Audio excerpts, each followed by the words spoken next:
Oke, kita mulai podcast kita pada malam hari ini. Sebelumnya, halo teman-teman KM MIPA.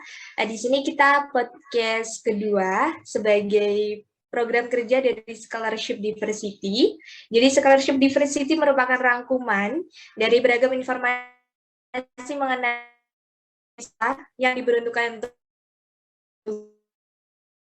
dapat membantu birokrasi untuk meningkatkan kualitas dan mahasiswanya gitu. Jadi ini adalah podcast kedua yang kita lakukan. Yang pertama kita telah melakukan podcast bersama Kak Olin sebagai Beasiswa Jarum, dan kedua ini kita bersama Kak Tera sebagai awardee IISMA, Indonesian International Mobility Awards, Student Awards gitu ya Kak, ke UK. Mungkin aku perkenalkan diri dulu ya. Aku perkenalkan diri dulu, namaku Uswa dari Matematika Angkatan 2021 yang di sini akan memimpin jalannya podcast kita pada malam hari ini gitu ya Kak. Mungkin bisa perkenalan dulu Kak Tera, silahkan. Oke, halo teman-teman KMIPA. Namaku Tera Dewi Alibazah, biasa dipanggil Tera. Aku mahasiswa Matematika Angkatan 2018.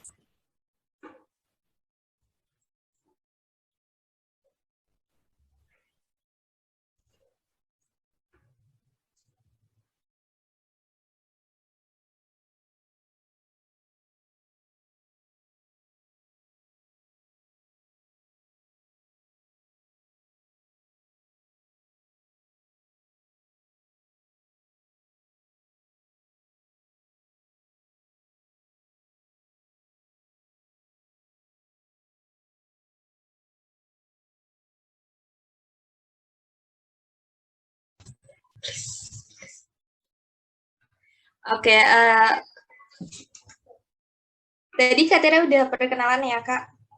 Jadi aku mau bacain mengenai regulasi ketika podcast kita berlangsung itu Kak. Jadi untuk batasan dari narasumber sendiri, yang pertama, tidak diperkenankan berbicara kasar, menyinggung, dan mengarah kepada hal sara gitu. Untuk yang kedua, pembicaraan dilakukan secara efektif. Seperti itu, Kak. Mungkin bisa kita mulai podcast kita pada malam hari ini. Sebelumnya tadi kan sudah perkenalan gitu Kak, secara general, Kak Tera dari Matematika Angkatan 2018. Mungkin bisa diceritakan nih, Kak Tera sebagai awardee dari beasiswa apa, kapan, dan kemana untuk IISMA-nya gitu Kak. Silahkan. Oke, ya kayak yang tadi udah aku kenalin ya, aku mahasiswa Matematika Angkatan 2018, dan kemarin aku ikutan IISMA ini, Indonesian International Student Mobility Awards, ke UC Davis di Amerika Serikat. Seharusnya waktu itu aku berangkat bulan Agustus 2021, tapi baru berangkatnya bulan September 2021 dan balik laginya bulan Desember 2021. Nanti ada ceritanya sih kenapa bulan Agustus belum berangkat. So, yeah.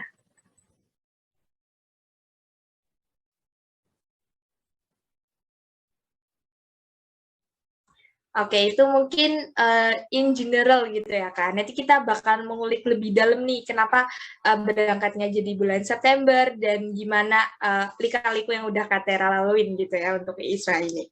Yang pertama tentang gambaran umum, tujuan dan saran dari Indonesian International Student Mobility Awards. Mungkin dari Kak Tera sendiri bisa disampaikan?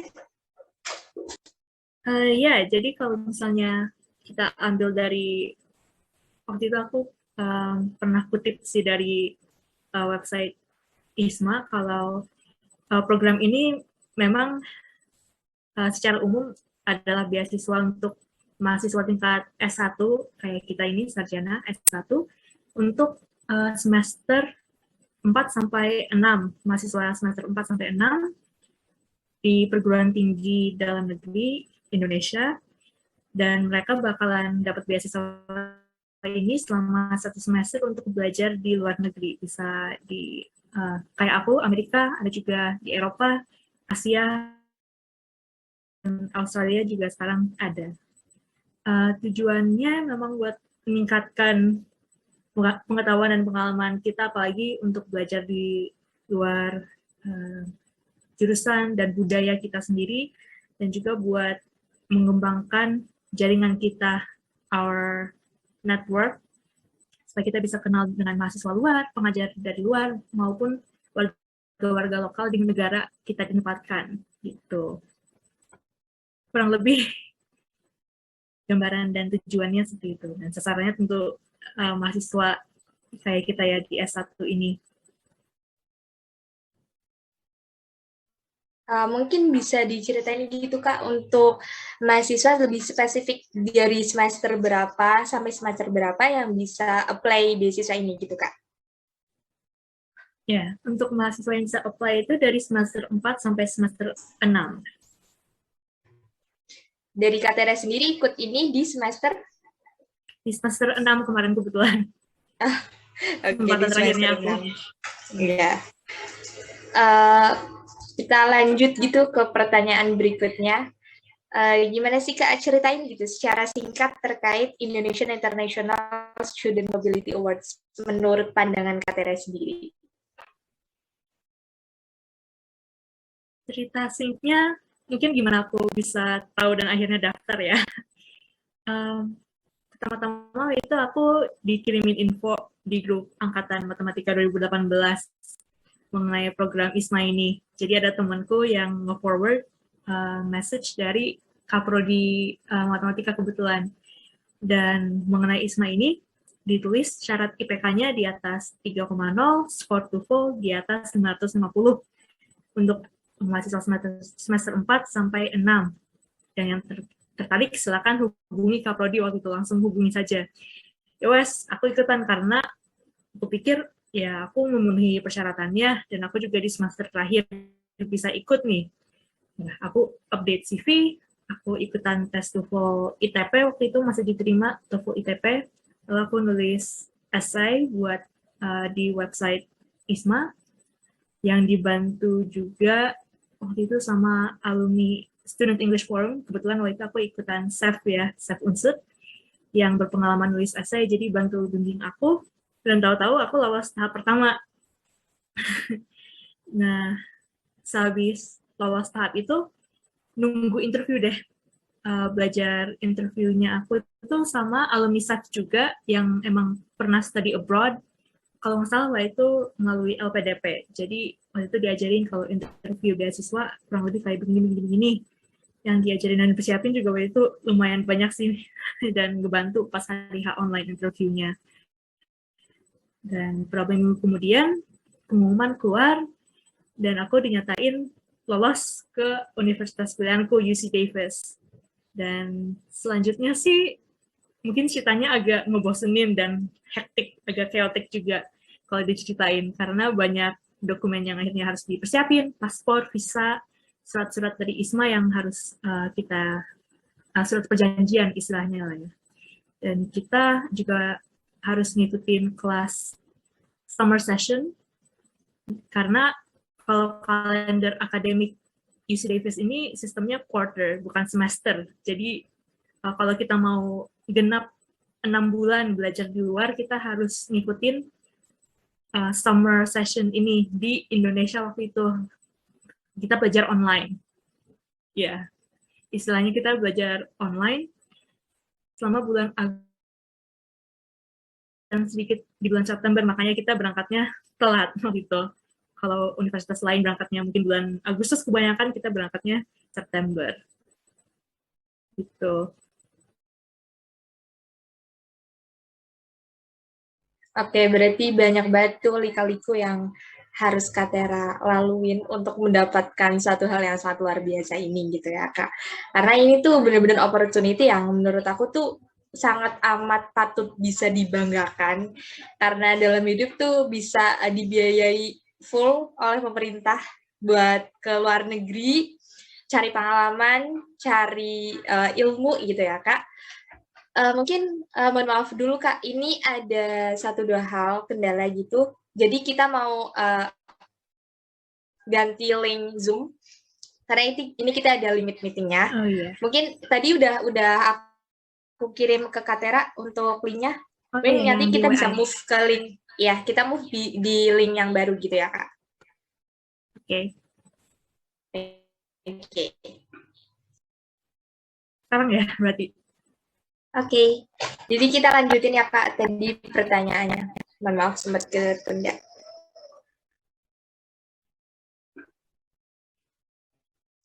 Jadi tadi udah diceritain secara singkat gitu ya Kak, apa aja sih lika-liku Kakak ketika daftar beasiswa ini gitu.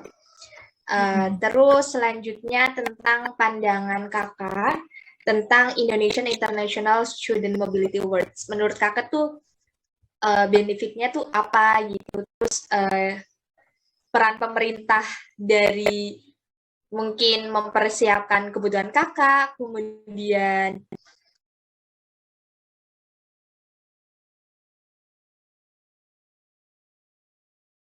entah itu dari unsur.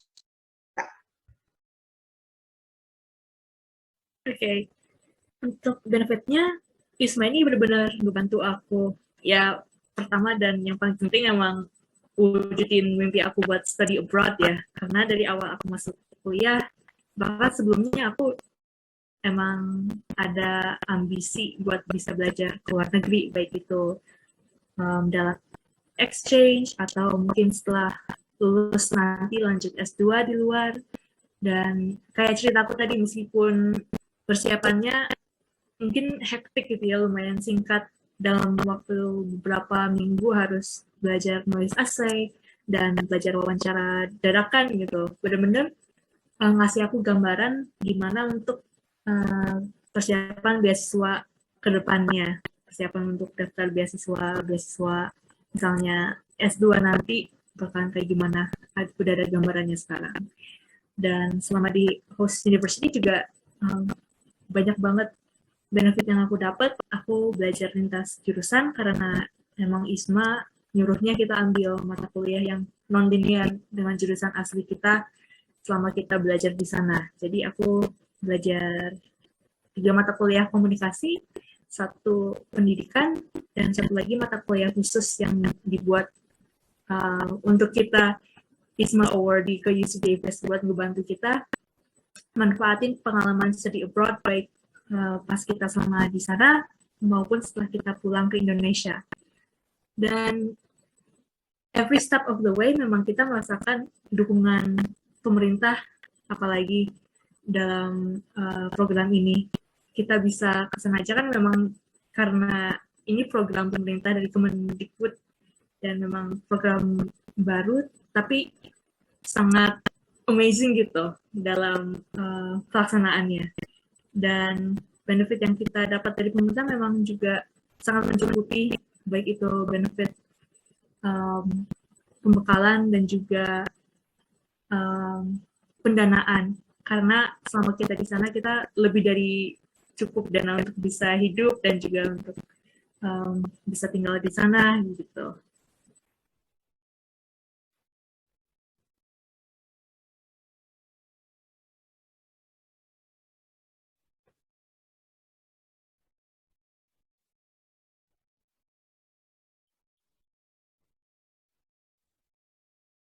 Putus lagi ya.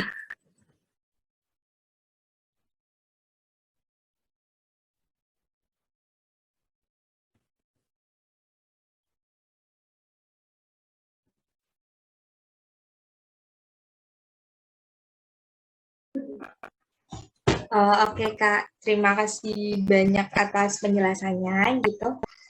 Berarti menurut Kakak peran pemerintah nih benar-benar kasih apa ya? Bukan hanya cuma opportunity tapi juga fasilitas yang memadai untuk awardee-awardee ISMA gitu ya Kak. Iya, betul banget.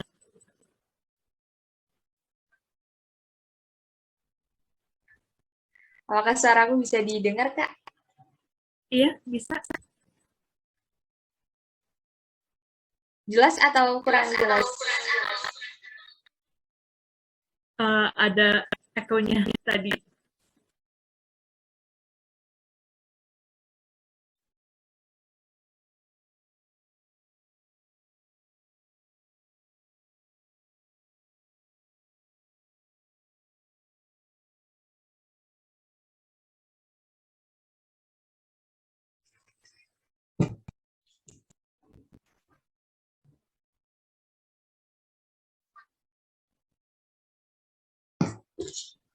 Mungkin selanjutnya tentang berkas-berkas yang kakak persiapkan gitu untuk apply beasiswa IISMA ini, mungkin bisa diceritain gitu kak, untuk skor TOEFL-nya kakak, kemudian minimal IP yang harus ada gitu kak, silakan.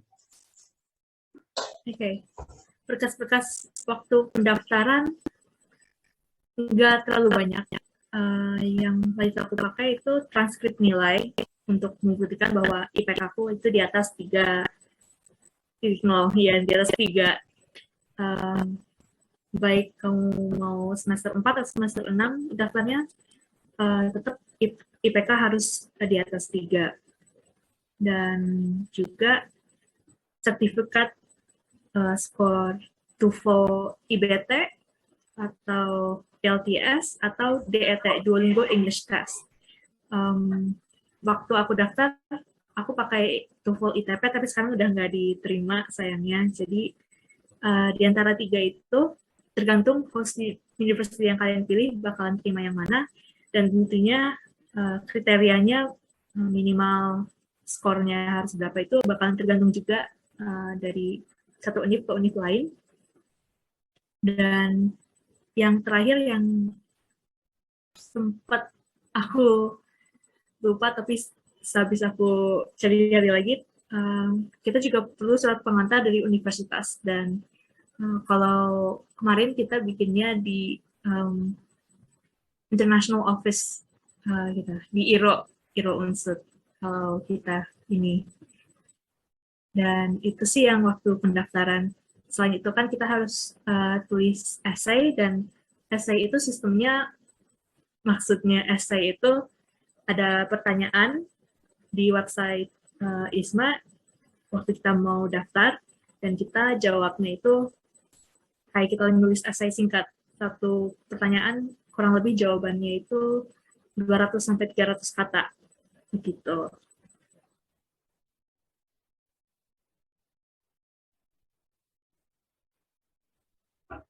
Oke, berarti untuk berkas-berkas sendiri dari kakak untuk persiapan berkas yang perlu diiniin ke pihak unsur itu apa aja ya kak? Untuk unsur bakalan beda kayaknya dari tahun ke tahun, karena untuk aku, angkatanku,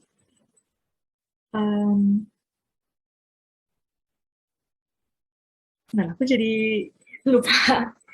Sebentar lagi pasti edit, ini diedit luar ya.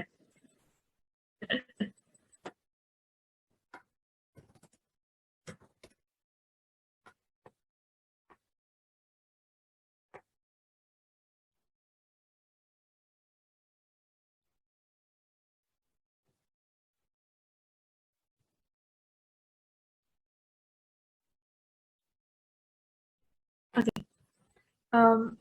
Waktu dulu kita mau bikin surat pengantar yang dari universitas itu kan ke IRO, dan kebetulan dari IRO menyediakan Google Form untuk kita isi, yang isinya kita mau ke universitas mana, dan apakah ada transkrip penilaiannya, dan juga skor English proficiency test kita, sehingga dibuat surat pengantarnya nanti. Gitu.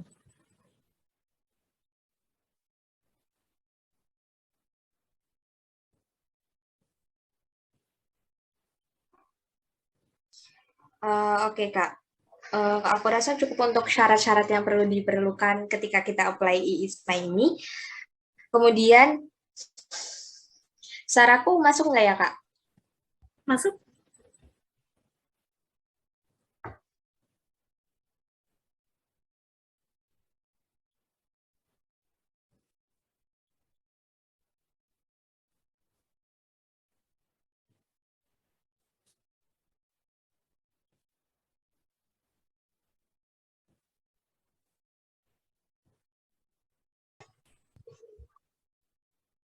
Iya, jaringan lagi.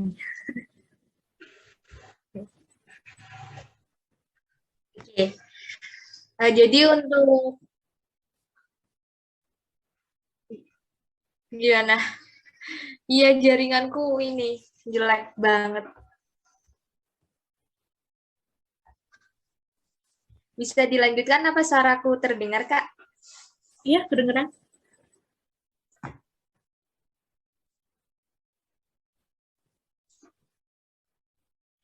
Oke.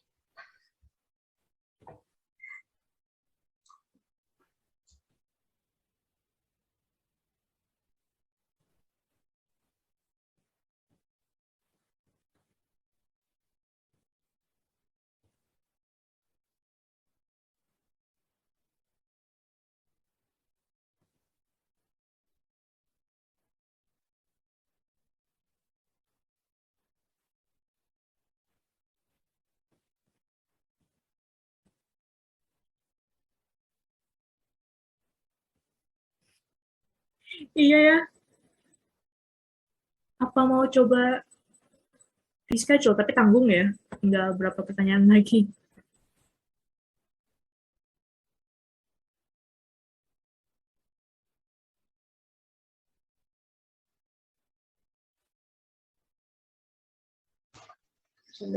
Ini dari mana sih? Dari ini. Bisa nggak ya? Gimana, Kak? Udah aman nggak? Aman-aman. Aman. Dia mau kunci.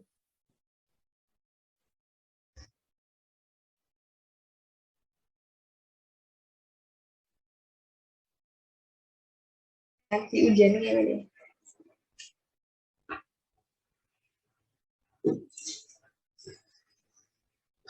Bisa. Bisa yuk, bisa. Udah. Ya. Belum.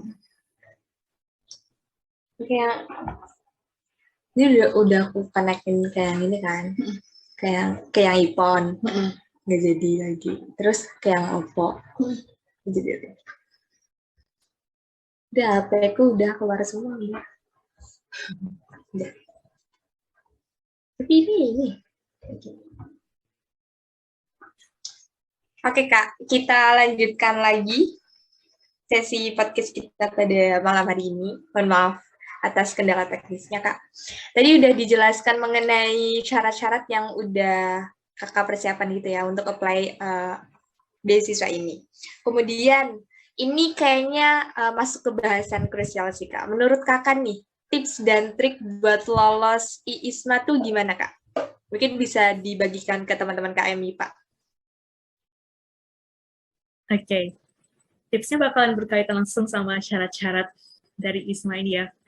Karena ya itu sesuai pengalamanku sendiri dan juga melihat angkatan kedua dari ISMA ini mendaftar dan juga minta saranku, yang aku bisa rangkum sih ada 3 tips. Yang pertama dan yang paling jelas adalah pertahankan IPK di atas 3. Paling aman di atas 3,5.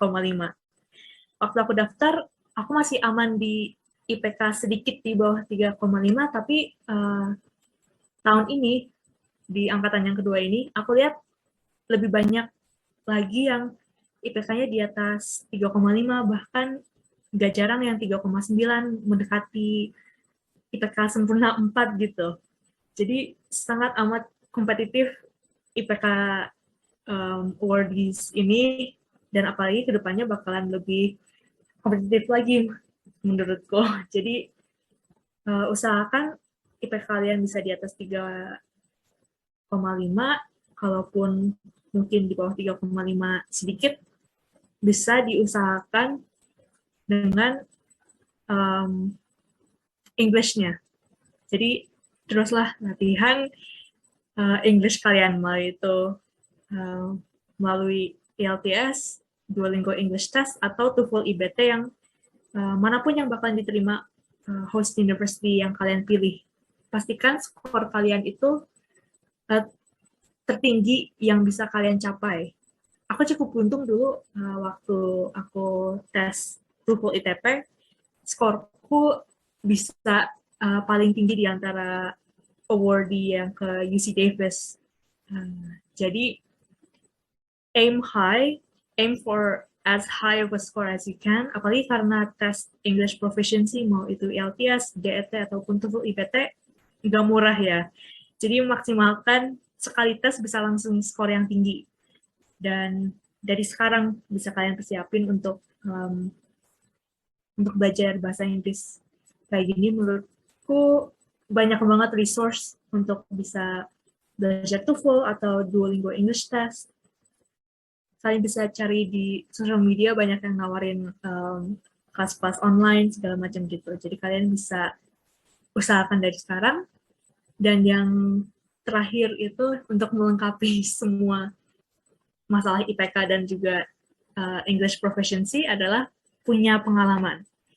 Di sini pengalaman itu maksudku banyak banget. Misalkan kalian sempat jadi mahasiswa berprestasi, atau kalian pernah ikutan organisasi di kampus dan pernah dipercaya jadi koordinator atau bahkan ketua selama beberapa waktu, kalian bisa highlight dalam essay dan juga wawancara bagaimana pengalaman itu menambah wawasan dan juga skill kalian. Mungkin kalian udah sering dengar tips dan triks buat bikin CV dan resume kalian menarik gitu. Cara meringkas pengalaman-pengalaman kalian sehingga emang kedengarannya kalian itu punya pengalaman itu dan memang merasakan perubahan yang positif dalam diri kalian karena pengalaman itu. Kurang lebih untuk essay dan wawancara, untuk ISMA ini kalian emang bakalan ceritain skill kalian, apa yang kalian lalui selama perkuliahan, selama di organisasi, atau ya kehidupan perkuliahan kalian selama ini, kesulitan-kesulitan dalam perkuliahan, dan di masa yang akan datang, goals kalian ini apa?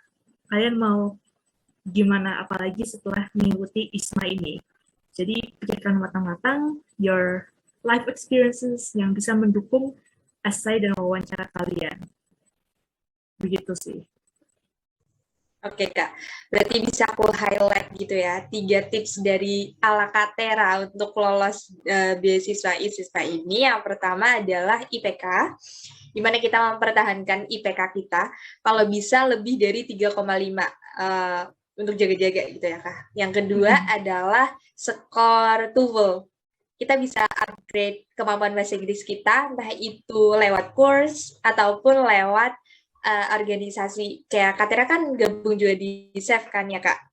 Iya, betul. Iya, betul. Terus yang ketiga adalah mengenai pengalaman. Mungkin aku pengen perdalam lagi tentang pengalaman nih Kak. Dari Katera kan tadi menjelaskan bahwa ada pengennya tujuan hidup, goals hidupnya tuh apa yang bisa kita bawa ke dalam essay yang akan kita apply nanti gitu ya Kak. Mungkin bisa di-spill tipis gitu Kak, untuk essay-nya Kakak ambil tentang apa dan gimana gitu Kak. Oh ya, kalau essay ini tentang apa, aku cuma bisa ceritain tentang yang aku isi waktu itu ya, karena sekarang pertanyaannya juga udah agak berbeda dan takutnya jadi bocoran untuk yang ke depan gitu, nanti kan nggak adil ya. Waktu itu esainya dalam bentuk pertanyaan sih, kayak kalau nggak salah itu ada 4 pertanyaan yang kita jawab kayak soal essay gitu lah istilahnya. Dan untuk masalah goals setelah ISMA itu, aku jawabnya memang setelah ISMA ini aku bakalan coba buat bawa pengetahuan dan juga pengalaman yang aku dapetin dari program ISMA ini jangan di aku doang gitu. Aku setelah ISMA ini short termnya aku balik ke Indonesia dan menyebarkan bukan cuma info tapi juga kayak begini tips dan triksnya untuk bisa lolos ISMA kayak gimana. Aku coba untuk mengisi beberapa webinar sebelumnya mengenai ISMA dan juga untuk angkatan ISMA selanjutnya, apalagi yang ke UC Davis, waktu itu kita adain program mentorship untuk bisa bantu mereka mempersiapkan diri ke UC Davis. Begitu. Oke, Kak Tera. Jadi itu mengenai tips dan trik buat lolos di ISMA gitu. Mungkin ini pertanyaan kita move ke pertanyaan yang lain gitu. Menurut kakak tuh selain benefit apa sih yang kakak dapetin gitu? Selain kayak tadi pengalaman, ilmu, di pernah ke negeri,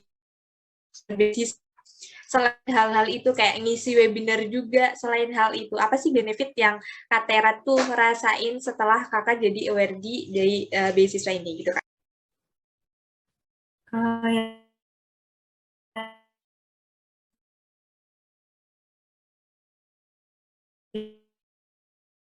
Selain itu juga relasi, karena aku benar-benar jadi kenal mahasiswa-mahasiswa di luar yang jadi temanku sampai sekarang juga. Mahasiswa itu juga beragam, ada yang sama kayak aku, masih S1, aku juga kenal yang udah lulus, yang sekarang lagi S2, bahkan S3, dan beruntung banget kita ketemu asisten dosen di sana yang sempat mengajar salah satu kelas kita, yang sekarang ini dia lagi S3 juga di UC Davis, dan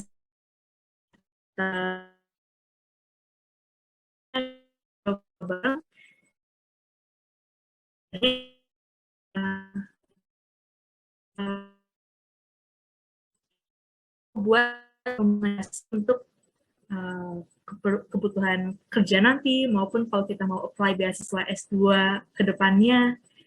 Jadi benar-benar kita merasakan langsung gitu, networking sebagai sebuah benefit itu real, bahwa kita nambah teman-teman yang serasa kayak keluarga juga, sesama awardee maupun mahasiswa lokal di sana, dan juga yang tadi aku ceritain asisten dosen yang mau bantu kita juga, benar-benar berharga lah. Oke Kak, mungkin itu benefit-benefit yang kakak rasain gitu. Ini move ke pertanyaan mungkin kayak lebih ke personal. Dari kakak ada culture shock-nya nggak sih Kak? Kayak kehidupan mahasiswa di Indonesia, terus kakak jadi berapa bulan gitu jadi mahasiswa di universitas di negara orang gitu Kak? Bener-bener iya, ada culture shock. Jadi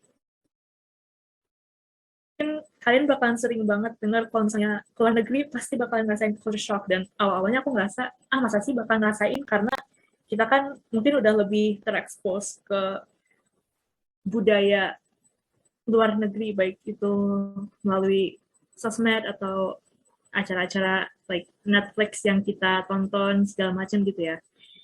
Tapi beda kalau misalnya kita kayak jadi audience yang mengamati suatu budaya, sama kita nyemplung benar-benar di budaya itu. Jadi aku mungkin beberapa hari pertama masih aman lah, masih bisa ngikutin kayak sosialisasi kayak gimana. Tapi beberapa minggu kemudian aku juga akhirnya bingung. Makin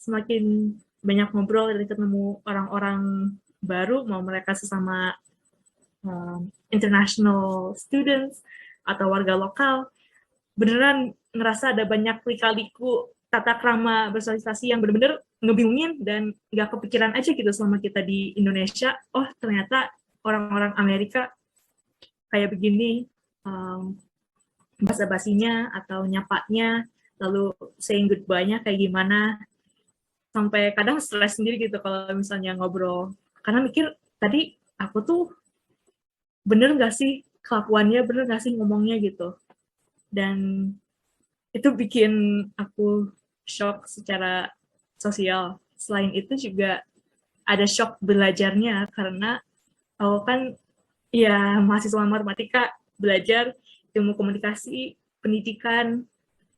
Jadi benar-benar ngerasa bingung dan di ruangan kelas aku diem aja gitu, kayak cuman dengerin dosennya ceramah, dengerin mahasiswa yang lain aktif nanya, aktif berdiskusi gitu. Karena aku benar-benar ilmu basic dari komunikasi dan pendidikan waktu itu, beberapa ilmu psikologi juga aku benar-benar clueless gitu, nggak ada basicnya, jadi aku benar-benar gitu. Oh iya, gitu. Isi. Mungkin juga apa ya, kayak ngebuka apa sih kayak pengetahuan aku aja juga gitu loh, kayak ini tuh aku bener-bener ngobrol sama orang yang udah pernah dan jadi aware di itu gitu. Jadi mungkin ini juga berkaitan dengan pertanyaan terakhir yang pengen aku tanyain. Enggak sih, sebenarnya kayak saran aja gitu. Apa sih Katera punya saran apa, punya rekomendasi apa buat teman-teman dari KM MIPA yang mungkin pengen juga nih jadi award di IISMA gitu. Kayak lihat informasi-informasinya itu dari mana gitu, Kak. Oke, mungkin saran yang paling teknis ini nge-follow isma.ri di Instagram. Kalau nggak salah isma.ri atau isma_ri. Karena di sana info-info ISMA ini bakalan selalu update, baik itu tentang awardee sekarang lagi ngapain di luar, ataupun tentang pendaftaran. Jadi, definitely biar nggak ketinggalan info, bisa follow ISMA RI di Instagram. Iro Unsut juga bakalan update kalian tentang tahun depan kalau pendaftaran udah buka, dan bakalan nge-infoin tentang grup, entah grup WA atau Telegram, nanti untuk kalian bisa ditampung gitu satu unsur yang mau daftar ISMA ini melalui IRO. Dan tips yang mungkin lebih ke motivasi, coba aja dulu. Seenggaknya kalau nyoba kan kalian gak bakalan mikir kayak, coba dulu, aku daftar, mungkin aja lolos ya, gitu. Dan kalaupun belum beruntung di ISMA ini, masih banyak beasiswa untuk study abroad lainnya dan kedepannya. Misalnya untuk S2 ataupun S3, pintu kesempatan itu belum tertutup buat kalian yang emang mau berusaha. Jadi terus usahakan IPK kalian tinggi, latih skill English kalian, selalu semangat nambah pengalaman yang bisa berguna untuk diri kalian sendiri, untuk self-improvement gitu. Oke Kak, ini bener-bener kayak dalam banget buat aku sih, kayak coba aja dulu. Coba aja dulu, itu bener-bener ini. Mungkin sekian Kak podcast kita pada malam hari ini. Terima kasih banyak atas sharing pengalaman Kakak, mulai dari lika-likunya, kemudian persyaratannya, sampai tadi motivasi buat teman-teman KM MIPA yang mungkin ada minat nih untuk daftar di beasiswa ini, IISMA ini gitu. Terima kasih banyak atas waktunya, atas kesempatannya juga. Kakak sudah bersedia jadi narasumber podcast beasiswa kita pada malam hari ini. Sukses. Mohon maaf bila ada kata-kata aku yang mungkin menyinggung ataupun kurang ataupun bagaimana. Semoga ya sama-sama kayak apa sih, semangat lah untuk itu buat beasiswa di intern dalam negeri mau banyak. Katera, mungkin ada closing statement dari Katera Aku juga ke teman-teman. Terima kasih udah ngundang aku buat ngisi podcast ini. Semoga apa yang aku share meskipun sedikit bisa ngebantu untuk kalian yang mau daftar beasiswa juga, atau masih mikir-mikir untuk daftar beasiswa. Dan maaf juga kalau misalnya aku ada kekurangan selama ngisi podcast ini. Dan looking forward to future kolaborasi yang akan datang kalau misalnya mau ada lagi. Oke, udah. Gitu teman-teman KMIPA mengenai pembahasan beasiswa kita pada malam hari ini. Indonesian International Student Awards, ya, IISMA, yang kita kenal dengan IISMA. Student Mobility Awards. Ada Student M-nya. Mobility Awards. Oh ya, IISMA, Indonesian International Student Mobility Awards, gitu. Terima kasih banyak semuanya. Ketemu lagi di podcast kita selanjutnya. Terima kasih.